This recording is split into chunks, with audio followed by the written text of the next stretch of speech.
Chapter 50. A Handful of Bran. The following year, the Buddha spent the retreat season in Veranja with 500 bhikkhus. Sariputta and Moggallana served as his assistants. Halfway into the retreat season, drought hit the area, and the heat was almost unbearable.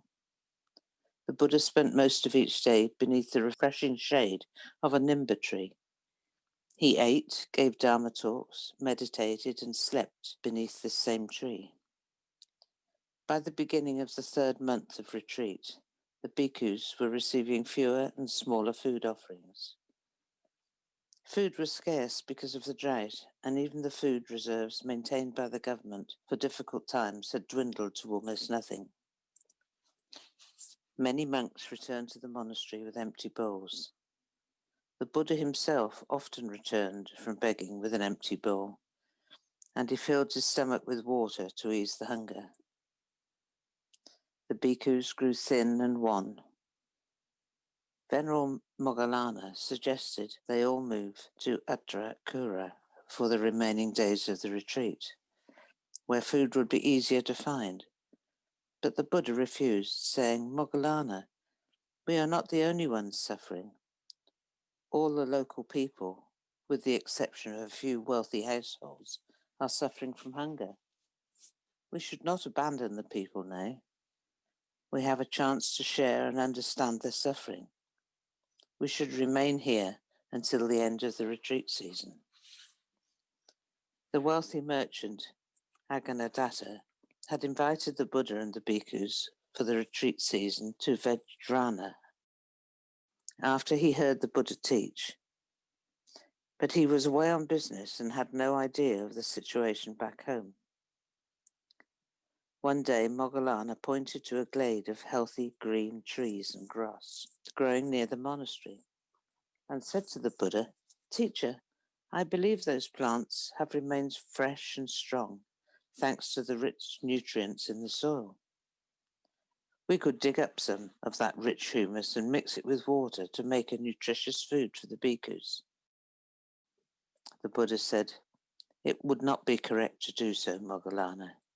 In fact, I tried doing just that during my days of self-mortification on Dang Siri Mountain, but I noticed no nutritional benefits. Many living beings live in the soil protected from the heat of the sun. If we dig up the ground, many of those creatures will die, and plants will be killed also." Moggallana said no more. It had long been monastic custom for bhikkhus to place a portion of the food offering they received into an empty receptacle set out to provide food for bhikkhus who did not receive adequate food offerings. Svasti noticed that in the past 10 days, the receptacle had remained empty of even a grain of rice or piece of chapati. Rahula privately confided to Svasti that although no bhikkhus was receiving adequate food, the people tended to offer food first to the elder bhikkhus. Young bhikkhus received little or nothing. Svasti had noticed the same. He said, "Even on days when I receive a little food, I still feel hungry after I eat it. Is it the same for you?" Rahula nodded. He found it difficult to sleep at night because of his hunger. One day after returning from begging, Venerable Ananda placed an earthenware pot on 3 legs on an outdoor stove. He gathered some pieces of wood and began to build a fire. Svasti came to see what he was doing and offered to tend the fire. Svasti was more skilled on such matters. In no time at all, he had a fine fire blazing. Ananda lifted his begging bowl and poured something that looked like sawdust into the pot. He said, "This is Bran. We can roast it until it is fragrant and then offer it to the Buddha." Svasti stirred the bran with 2 small sticks, while Ananda told him how he met a horse merchant who had recently arrived in Veranja with 500 horses. Because the merchant saw the plight of the bhikkhus, he told Ananda that any time the bhikkhus were unable to receive food offerings, they could come to his stable and he would offer each bhikkhu a handful of bran he used to feed for his horses. The day he offered 2 handfuls to Ananda, one meant for the Buddha. Ananda promised he would announce the merchant's generous offer to the other bhikkhus. The bran was soon toasted and fragrant. Ananda scooped it back into the begging bowl and invited Svasti to accompany him on the walk to the Nimba tree. Ananda offered the bran to the Buddha. The Buddha asked Svasti if he had received any food offerings, and Svasti showed him the sweet potato he had been lucky enough to receive. The Buddha invited them to sit down and eat with him. He lifted his bowl with great reverence. Svasti held his potato mindfully in his hand as he watched the Buddha scoop up the bran and eat it with grateful appreciation. He felt like weeping. After the Dharma talk that day, Venerable Ananda told the community about the horse merchant's offer. Ananda asked them to visit the stables only when they had received no food offerings at all, as the bran was meant for the horses, and he didn't want them to go hungry. That night, beneath the moon, Sariputta paid a visit to the Buddha, sitting beneath the Nimba tree. He said, "Lord, the way of awakening is so wondrous. It has the capacity to transform everyone who hears, understands, and practices it. Lord, how can we assure that the way will continue to be transmitted after you are gone?" Sariputta, if the bhikkhus grasp the true meaning of the sutras and practice what the sutra teaches, if they sincerely follow the precepts, the way of liberation will continue for centuries. Lord, great number of bhikkhus diligently memorize and recite the sutras. If future generations of monks continue to study and recite the teachings, your loving kindness and your insight will surely extend far into the future. Sariputta, transmitting the sutras is not enough. It is necessary to practice what is contained in the sutra. It is especially important to observe the precepts.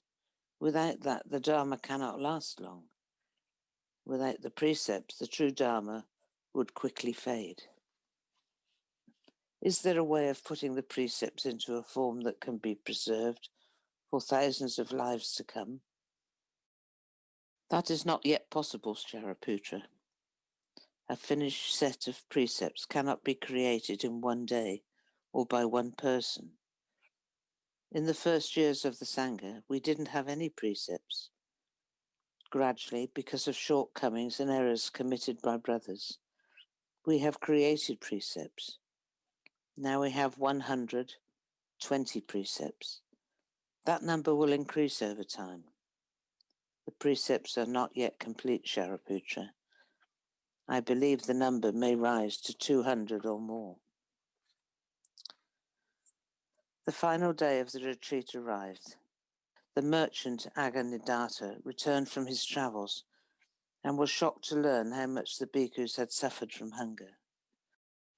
He felt ashamed and organized a meal offering at his home. He also offered each bhikkhu a new robe.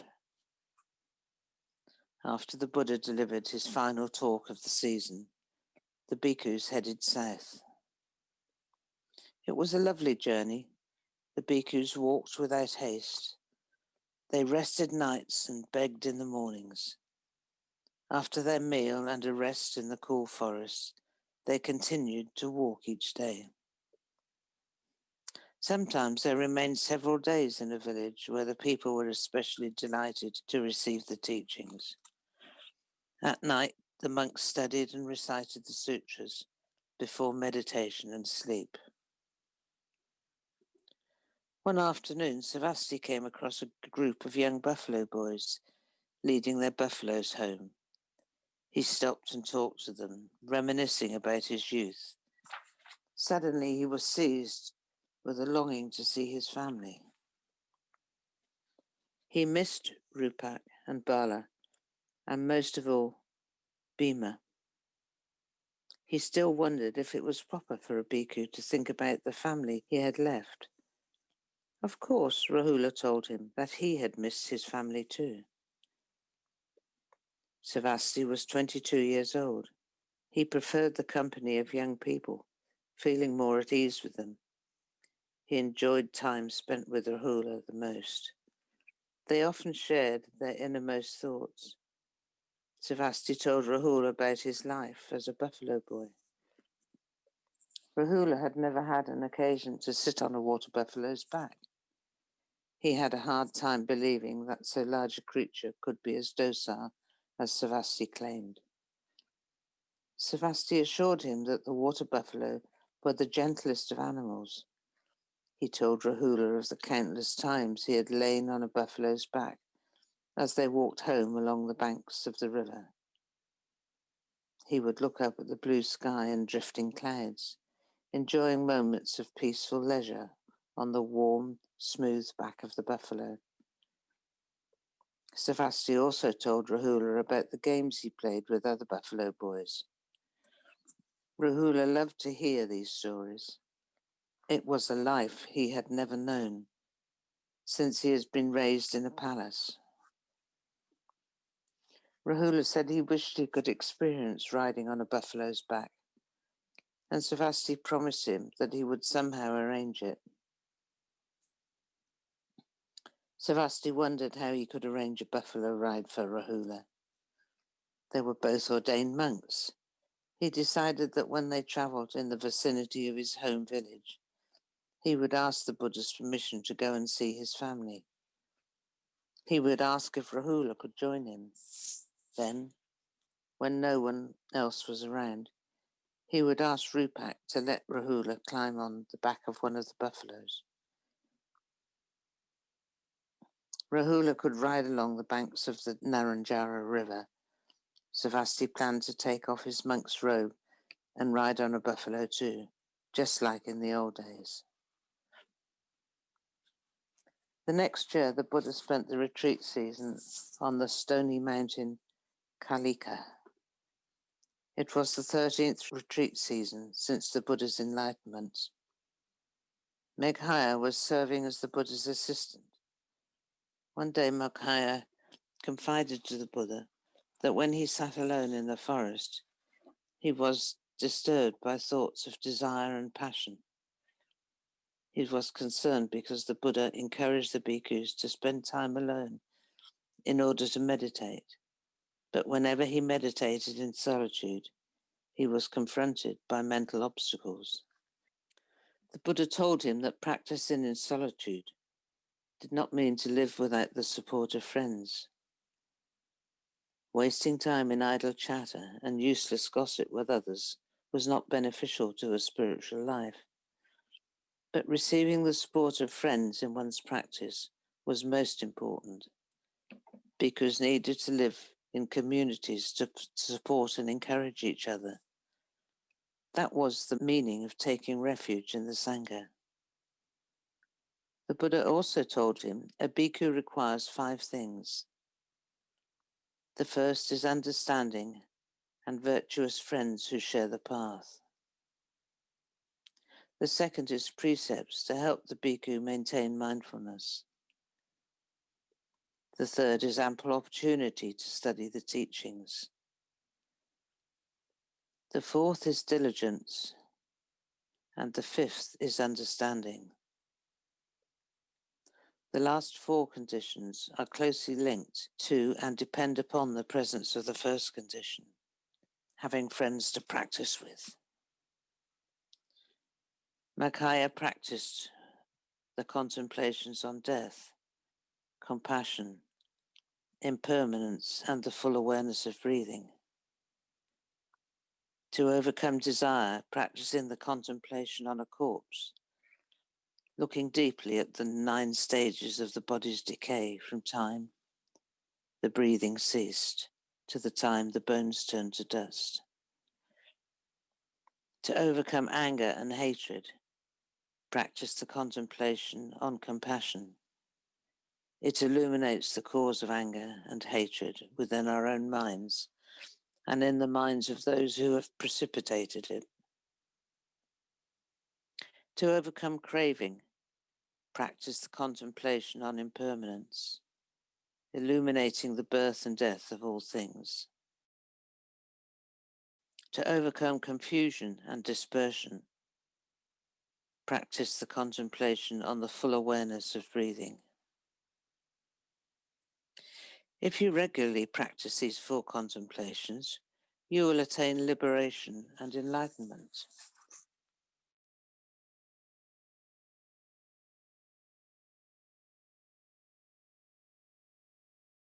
Chapter 51. The Treasure of Insight. When the 13th retreat season had ended, the Buddha returned to Svasti. Svasti and Rahula followed him. It was the first time Svasti had been to Jeta Monastery. He was delighted to discover how beautiful and inviting a place it was to practice. Jetavana was cool, refreshing and friendly. Everyone smiled warmly at Svasti. They knew that the Sutra on tending water buffalo had been inspired by him. Svasti was confident that in so supportive an environment, he would make great progress in his practice. He was beginning to understand why the Sangha was as important as the Buddha and the Dharma. Sangha was the community of persons practicing the way of awareness. It proved support and guidance. It was necessary to take refuge in the Sangha. Rahula turned 20 years old, and Sariputta performed his ordination ceremony. He was now a fully ordained bhikkhu, and all the community rejoiced.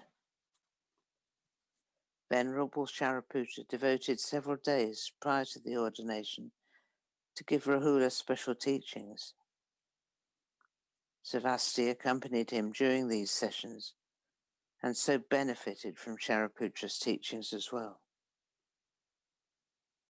After Rahula's ordination, the Buddha also spent time to teach him different methods of contemplation. Svasti was invited to these sessions too.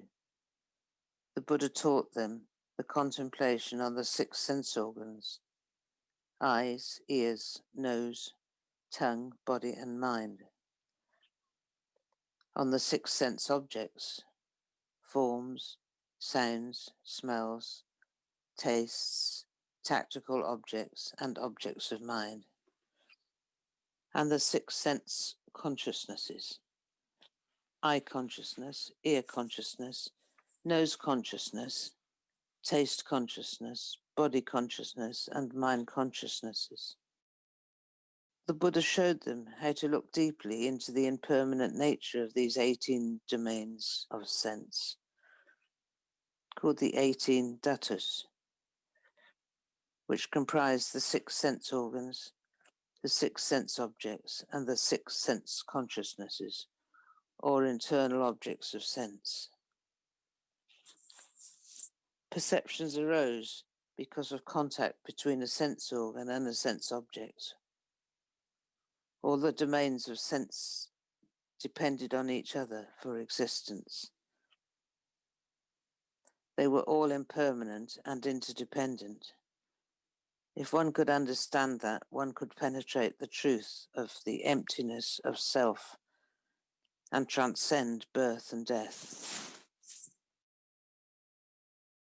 The Buddha gave Rahula the teachings on the emptiness of self in great detail. He said, Rahula, among the 5 skandhas, body, feelings, perceptions, mental formations, and consciousnesses, there is nothing that can be considered to be permanent and nothing that can be called a self. The body is not the self. The body is not something that belongs to the self either. The self cannot be found in the body, and the body cannot be found in the self. There are three kinds of views of self. The first is that the body is the self, or these feelings, perceptions, mental formations, and consciousness are the self. This is the belief in skandhas as self. And it is the first wrong view. But when one says the skandhas are not the self, one may fall into the second wrong view and believe that the self is something that exists independently from the skandhas, and that the skandhas are its possessions. The second wrong view is called skandha, is different from the self.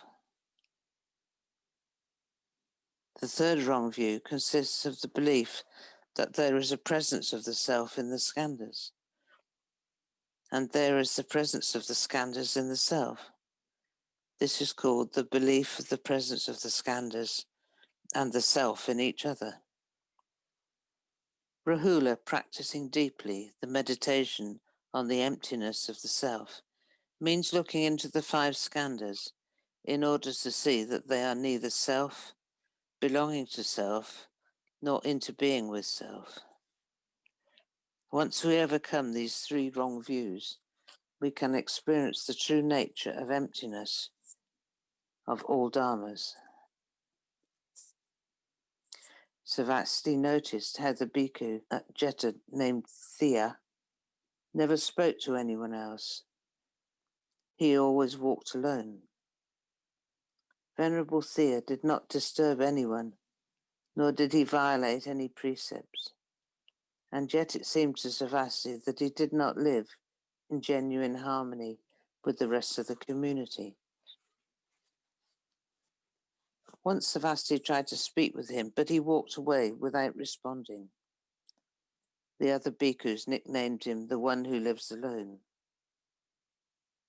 Svasti had often heard the Buddha encouraging the bhikkhus to avoid idle talk, meditate more, and develop self-sufficiency. But Svasti felt that Venerable Thea was not living the kind of self-sufficiency the Buddha intended. Confused, Svasti decided to ask the Buddha about it. The next day, during his Dharma talk, the Buddha summoned the elder Thea. He asked him, "Is it true that you prefer to keep yourself and that you do all things alone, avoiding contact with other bhikkhus?" The bhikkhu answered, "Yes, Lord, that is true. You have told us to be self-sufficient and to practice being alone." The Buddha turned to the community and said, "Bhikkhus, I will explain what true self-sufficiency is and what is the better way to live alone. A self-sufficient person is a person who dwells in mindfulness. He is aware of what is going on in the present moment, what is going on in his body, feelings, mind, and objects of mind. He knows how to look deeply at things in the present moment.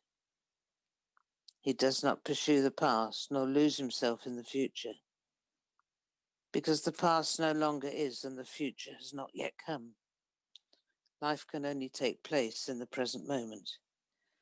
If we lose the present moment, we lose life. That is the better way to live alone." Bhikkhus, what is meant by pursuing the past? To pursue the past means to lose yourself in thoughts about what you look like in the past, what your feelings were then, what rank and position you held, what happiness or suffering you experienced then. Giving rise to such thoughts entangles you in the past. Bhikkhus, what is meant by losing yourself in the future? To lose yourself in the future means to lose yourself in thoughts about the future. You imagine, hope, fear or worry about the future, wondering what you will look like, what your feelings will be, whether you will have happiness or suffering. Giving rise to such thought entangles you in the future. Bhikkhus return to the present moment in order to be in direct contact with life and to see life deeply. If you cannot make direct contact with life, you cannot see deeply. Mindfulness enables you to return to the present moment. But if you are enslaved by desire and anxiety over what is happening in the present, you will lose your mindfulness and you will not be truly present to life. Bhikkhus, one who really knows how to be alone, dwells in the present moment, even if he is sitting in the midst of a crowd. If a person sitting alone in the middle of a forest is not mindful, if he is haunted by the past and the future, he is not truly alone. The Buddha then recited a gatha to summarize his teaching. Do not pursue the past. Do not lose yourself in the future. The past no longer is. The future has not yet come. Looking deeply at life as it is, in the very here and now, the practitioner dwells in stability and freedom. We must be diligent today. To wait until tomorrow is too late. Death comes unexpectedly. How can we bargain with it? The sage calls a person who knows how to dwell in mindfulness day and night, one who knows the better way to live alone. After reading the gatha, the Buddha thanked Thea and invited him to be seated again. The Buddha had neither praised nor criticized Thea, but it was clear that the bhikkhu now had a better grasp of what the Buddha meant by being self-sufficient or being alone. During the Dharma discussion that took place later that evening, Svasti listened to the senior disciples say how important the Buddha's words had been that morning. Venerable Ananda repeated the Buddha's discourse, including the gatha word for word. Svasti was always amazed at Ananda's memory. Ananda even spoke with the same stress on the words as the Buddha. When Ananda was finished, Mahakakana stood up and said, I would like to suggest that we make a formal sutra of the Buddha's teachings this morning. I further suggest that we name it Bhadakarata Sutra, the sutra of knowing the better way to live alone.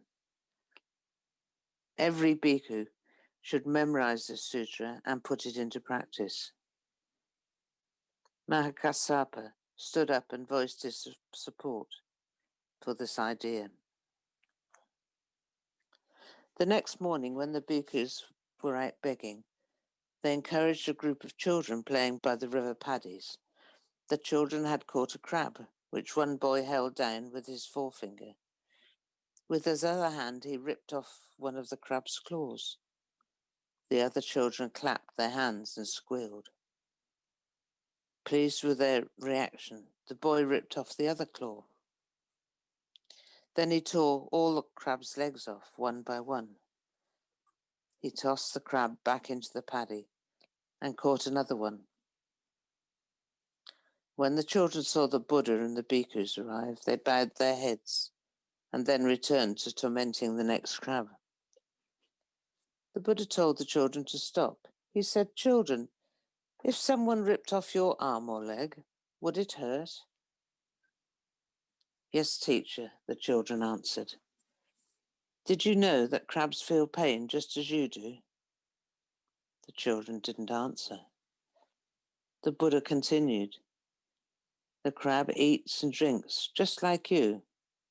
It has parents, brothers and sisters. When you make it suffer, you make its family suffer as well. Think about what you're doing. The children appeared sorry for what they had done, seeing that other villagers had gathered around to see what he and the children were talking about. The Buddha used the occasion to offer a teaching about compassion. He said, every living being deserves to enjoy a sense of security and well-being. We should protect life and bring happiness to others. All living beings, whether large or small, whether two-legged or four-legged, whether swimmers or flyers, have a right to live. We should not harm or kill other living beings. We should protect life. Children, as a mother loves and protects her only child at the risk of her own life, we should open our hearts and protect all living beings. Our love should encompass every living being, on, below, within, around, and outside of us, day and night. Whether standing or walking, living or dying, we should dwell in that love. The Buddha asked the children to release the crab they had caught. Then he told everyone, meditating on love in this way brings happiness, first to the one who practices it. You sleep better and wake up more at ease. You do not have nightmares. You are neither sorrowful nor anxious, and you are protected by everyone and everything around you. Those people and beings you bring into your mind of love and compassion bring you great joy, and slowly their suffering leaves them. Svasti knew that the Buddha was committed to sharing the teaching with the children. To help with that, he and Rahula organized special classes for the children at Jetavana. With the assistance of young laypersons, especially Siddhartha's 4 children, the young people gathered for special teachings once a month. Siddhartha's son Kala was not very enthusiastic at first about attending. He only did so because he was fond of Svasti, but little by little his interest grew. Princess Veranja, the king's daughter, also lent her support to these classes. On full moon day, she asked the children to bring flowers to offer to the Buddha. The children arrived with flowers picked from their own gardens and from fields along the way to the monastery. Princess Veranja brought an armful of lotus flowers she had gathered from the palace lotus pond. When she and the children went to find the Buddha at his hut, they learned he was in the Dharma hall preparing to give a discourse to both bhikkhus and lay persons. The princess led the children quietly into the hall. All the adults moved to make a pathway for the children. They placed their flowers on a small table in front of the Buddha and then bowed. The Buddha smiled and bowed in return. He invited the children to sit right in front of him. The Buddha's Dharma talk that day was most special. He waited for the children to be seated quietly. Then he slowly stood up. He picked up one of the lotus flowers and held it up before the community. He did not say anything. Everyone sat perfectly still. The Buddha continued to hold up the flower without saying anything for a long time. People were perplexed and wondered what he meant by doing that. Then the Buddha looked out over the community and smiled. He said, I have the eyes of true Dharma, the treasure of wondrous insight, and I have just transmitted to it Mahakassapa. Everyone turned to look at Venerable Kassapa and saw that he was smiling. His eyes had not wavered from the Buddha and the lotus he held. When the people looked back at the Buddha, they saw that he too was looking at the lotus and smiling. Though Svasti felt perplexed, he knew that the most important thing was to maintain mindfulness. He began to observe his breath as he looked at the Buddha. The white lotus in the Buddha's hands had newly blossomed. The Buddha held it in the most gentle and noble gesture. His thumb and forefinger held the stem of the flower, which trailed the shape of his hand. His hand was so beautiful as the lotus itself, pure and wondrous. Suddenly, Svasti truly saw the pure and noble beauty of the flower. There was nothing to think about it. Quite naturally, a smile arose on his face. The Buddha began to speak. Friends, this flower is a wondrous reality. As I hold the flower before you, you all have a chance to experience it. Making contact with the flower is making contact with a wondrous reality. It is making contact with life itself.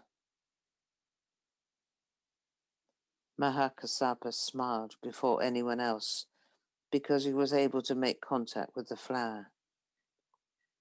As long as obstacles remained in your minds, you will not be able to make contact with the flower. Some of you ask yourself, where's Gautama holding up that flower? What is the meaning of his gesture? If your minds are occupied with such thoughts, you cannot truly experience the flower. Friends, being lost in thoughts is one of the things that prevents us from making true contact with life. If you are ruled by worries, frustration, anxiety, anger, or jealousy, you will lose the chance to make real contact with all the wonders of life. Friends, the lotus in my hand is only real to those of you who dwell mindfully in the present moment. If you do not return to the present moment, the flower does not truly exist. There are people who can pass through the forest of sandalwood trees without ever really seeing one tree. Life is filled with suffering, but it also contains many wonders. Be aware in order to see both the suffering and the wonders of life. Being in touch with suffering does not mean to become lost in it. Being in touch with the wonders of life does not mean to lose ourselves in them either. Being in touch is to truly encounter life, to see it deeply. If we directly encounter life, we will understand its interdependence and impermanent nature. Thanks to that, we will no longer lose ourselves in desire, anger, craving, and we will dwell in freedom and liberation. Svasti felt happy. He was glad he had smiled and understood before the Buddha spoke. Venerable Mahakassapa had smiled first. He was one of Svasti's teachers and a senior disciple who had travelled far on the path. Svasti knew he could not compare himself with Mahakassapa and the other elders like Sariputta, Moggallana, and Assaji. After all, he was still only 24 years old.